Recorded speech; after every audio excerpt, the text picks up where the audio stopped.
There is so much information out there, and sometimes you have to be willing to seek it. When it comes to my life and money, I'm always seeking out education or insight to help me level up. I don't believe in staying stagnant, and there's always someone or something that can help me expand my mindset to continue growing. I've read thousands of books in my lifetime, and there are always some that completely change my world. In this episode, I'm sharing 10 book recommendations that have helped me level up personally and financially. These books will no doubt play a role in leveling up your own life and money, just like they did for me. Hey there, I'm Raya Reeves, and over a decade ago, I turned my life around through budgeting. I went from being an overspender deep in credit card debt to being the founder and full-time money coach of City Girl Savings.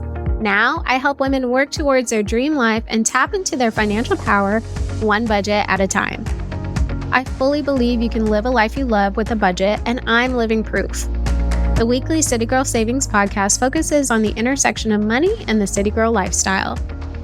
Join me every week along with some special guests as I share my experiences, advice, and guidance on navigating life and money as an experience-loving millennial. So each of the books that I'm sharing have impacted me in some way, shape, or form, and I'll be sure to link to each of them in the show notes just in case you want to check any out on your own. I want to add before I dive in that these books are listed in no particular order of importance. They were all impactful for me. So first book, Think and Grow Rich by Napoleon Hill. I actually read this book at the end of last year, and while I wish I would have read it sooner, I feel like the timing of when I did read it was perfect for me. There were so many thought-provoking points by the author. This book dives into the mindset and principles of wealthy, successful people. The author outlines 13 key behaviors and attitudes from desire and faith to persistence and masterminds that anyone who's reading can adopt to attract abundance into their own lives. Some of the insights he shared really opened my eyes to the deeper down fears that I didn't even realize I was holding on to. It's crazy. This book was like a form of therapy for me. And acknowledging those fears really allowed me to work through them, not really get rid of them. I don't think we can fully get rid of our fears, but I learned to work through them and to compartmentalize them as I work towards my dream life. So this book was incredibly impactful in multiple ways, but highly recommend. The next book is The Subtle Art of Not Giving a Fuck by Mark Manson. So here's another book that I was kind of late to read, honestly. I read it last year and I thought the book was a little bit cliche, but I was wrong. This no-nonsense book really flips the script on traditional self-help by saying, stop trying to be positive all the time and instead focus on what really matters to you. It teaches that your life improves when you choose fewer but more meaningful things to care about. And this book really helped me think differently about my mindset in general. First off, if you know me or if you've been listening to this podcast for a while, I definitely believe in the power of a positive mindset. I think practicing positivity is huge, but I really liked the author's approach to stop being positive about everything, right? Like stop expecting to be positive all the time. Stop always thinking things are going to be great and really put your energy into the things that matter most for you. A lot of the concepts that the author shared, I hadn't thought of, or, I may not have even particularly agreed with, but I felt encouraged to open my mind to new perspectives. That's how great this book was. Again, you know how positive I always try to be, but I feel like the author Mark really made me challenge my own personal status quo to think of positivity in more impactful ways for my own life. So, total recommended book. The next one is The Richest Man in Babylon by George Clason. So I know that I have recommended this book plenty of times on the podcast and for good reason. It's actually one of the books I recommend my clients read when they first start working with me as well. But I read it a few years ago, and this was at a time where I had already started my financial growth journey, but still, a lot of the principles resonated with me, and a lot of the things that I was going through with my finances related to the book and the principles that were shared by the author. So, this book is actually set in ancient Babylon, and it really delivers timeless financial wisdom through parables and stories from the past. Some of the key takeaways of this book include paying yourself first, living below your means, and letting your money work for you. All things that totally impact our finances in a positive way today.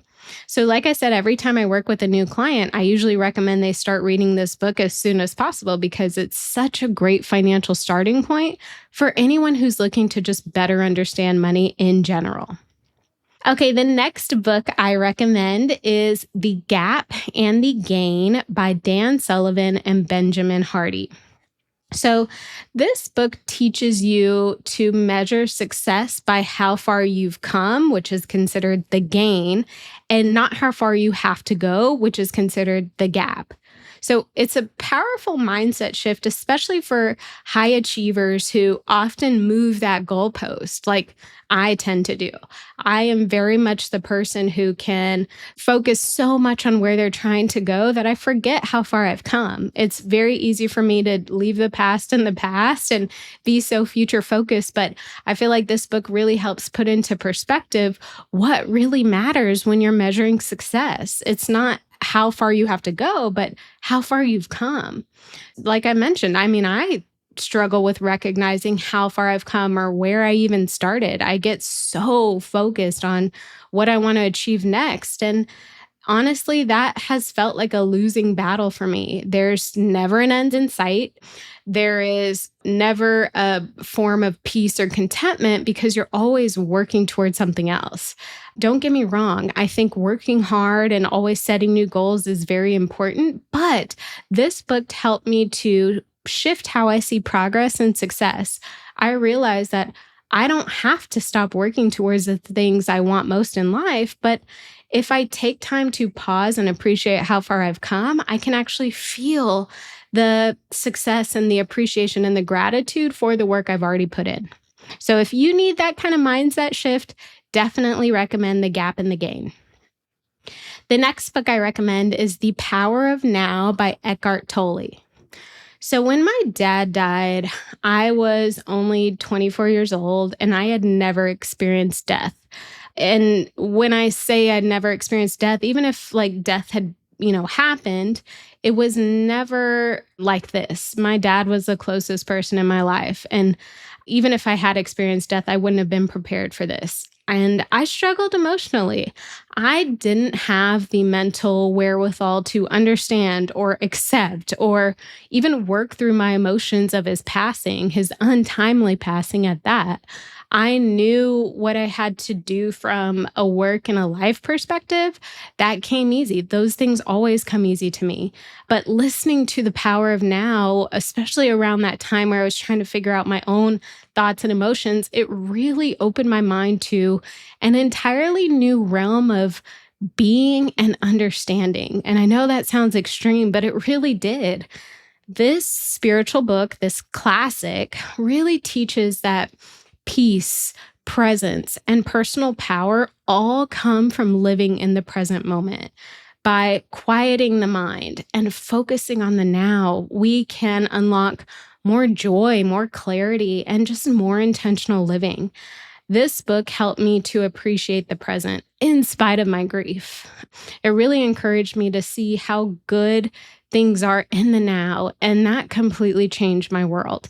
Didn't take away the past and what I had lost out on essentially from a future perspective, right? But it put into focus that right now is what matters, and you can be happy, you can be intentional, you can be clear right now. So Again, this is not a finance book by any means, but it is a life book. And if you kind of need that shift in perspective, highly recommend it. Are you loving this episode so far? Well, the money and life level up conversations never end in the City Girl Savings community. Visit citygirlsavings.com for instant access to resources that help you budget, level up your money mindset, and so much more.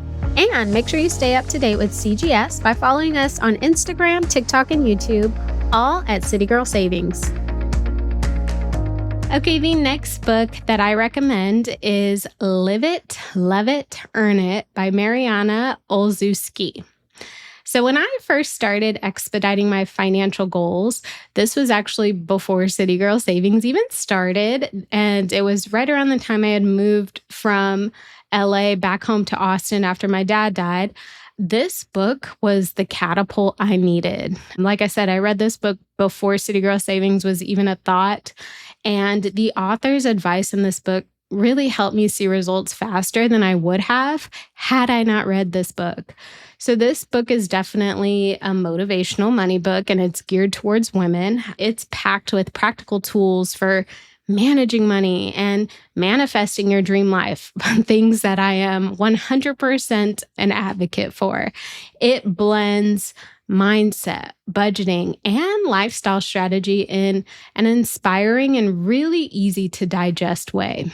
I think if you are looking for a personal finance book that's easy to understand, inspiring, but still impactful for money and mindset, this book is it. The next book I recommend is The Joy of the In-Between by Ashley Hetherington.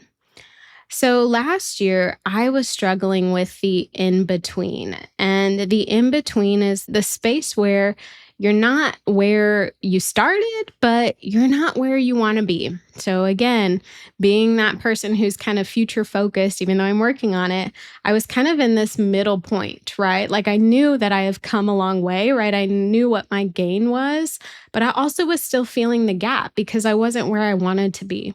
And, as I learned from reading The Gap and the Gain, I can get so focused on my end goal or my end destination.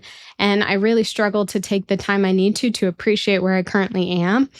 I feel like this book helped me bridge that gap. So The Joy of the In-Between featured 100 daily devotionals and even author stories that helped me understand that I was exactly where I needed to be. Even if I was in the in-between, even if I wasn't where I had come from, but I wasn't where I wanted to be, I was exactly where I needed to be. And this book explores what it means to find peace and purpose and impact in those in-between seasons. The moments between achieving our goals, between milestones, and between clarity in general. This book is really about embracing uncertainty with faith, gratitude, and grace. Highly recommend it for anyone who is struggling with, not yet achieving their goals, but also recognizes they have come a long way. The next book I recommend is Profit First by Mike Michalowicz. So I read Profit First about 2 years after starting City Girl Savings. So it's been a while. And this book completely changed how I manage the finances of my business. So I work with clients who are business owners, but also struggle with their personal financial situation. And I fully believe if your personal finances aren't in order, that will trickle into the business. And while my personal finances were definitely in order, the business finances needed a different approach. And this book was that approach that I didn't even know I needed until I read it. So Profit First is ultimately designed to help business finances, but there are a lot of takeaways a reader can apply to their own personal finances as well. So I just want to add that you don't have to be a business owner to benefit from reading this book. But essentially, Profit First is centered around the model or the notion that you pay yourself first. And I've preached this a lot. It's recommended in The Richest Man in Babylon. And it basically means that anytime money comes in, a portion of that income gets saved before anything is spent. And this notion applies to your business as well. So that's what Profit First is centered around, taking profit before anything else happens with your business finances. And this Profit First system requires a twice-a-month process for allocating your income to profit, then to expenses, then to taxes, and more. So I have been following this system in the book for my business since I read it way back when, and the difference is tremendous. This is definitely a must-read book for any business owners. This book really takes traditional accounting and flips it on its head, so to speak, and really teaches simple systems to manage the finances of your business without burnout or confusion. So, highly recommend, especially for business owners. Okay, we're getting into the final two. The next book I recommend is Atomic Habits by James Clear. And I feel like this book is always recommended, and for good reason. A lot of people have found value in this book, and it's definitely deserved. This best-selling book really shows how small, consistent changes can lead to massive transformation over time. This book really breaks down the science of habit formation and gives the reader actionable strategies to stick with good habits and break bad habits. I personally have been able to build strong habits in my fitness routine, my money management system, and my business. And small, consistent actions have had tremendous impacts on, the success in my life. But only when you take action on a regular basis. So I could have those small, consistent, positive habits, but if I'm not sticking to them, I'm not going to see the results I really want to see. So if you need that motivation to build those strong, consistent habits and stick to them, this book is a must read. Okay, the final book I recommend is The 12-Week Year by Brian Moran. So as someone who is a Virgo, therefore loves every step of the planning process, the 12-week year is literally right up my alley.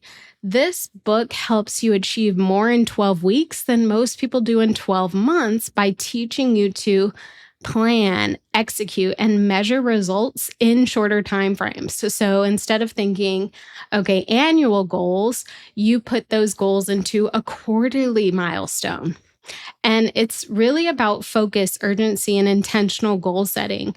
Following the 12-week year approach, each quarter is looked at as its own year. And, I say that in quotations because it's a quarter, right? But you approach it like your annual goals. Everything is just expedited. So if you really think about it, if a quarter is looked at as a year, you should be able to achieve 4 years worth of goals in 1 calendar year. Now, obviously, it requires you to be very intentional with the goals that you're setting, but the book kind of walks you through everything you need to know to set those intentional goals. And the book even walks you through how to stay on track with those goals. One thing is like your 12-week year scorecard. So whatever goals you set, you have a scorecard that you use to manage and monitor your progress towards those goals. I read this book years ago, and I often re-listen to it on Audible, usually in preparation for a new year. So if you need a good goal-setting approach, a good planning approach, this book is it. So there you have it. These books have each had a profound impact on my life and my money. And if there is one that you haven't read yet, please add it to your next step list. I think these books are phenomenal and they can help everyone. I also love getting good book recommendations. So please send me any that you have that have completely changed your own life and money. Thank you so much for letting me be the money coach in your ear today. I hope you enjoyed this episode of the City Girl Savings Podcast and you feel empowered and motivated to take the next step in the journey to your dream life. Remember, if someone like me, a millennial who loves to travel, new experiences, and iced coffees can live a life they love on a budget, you can too.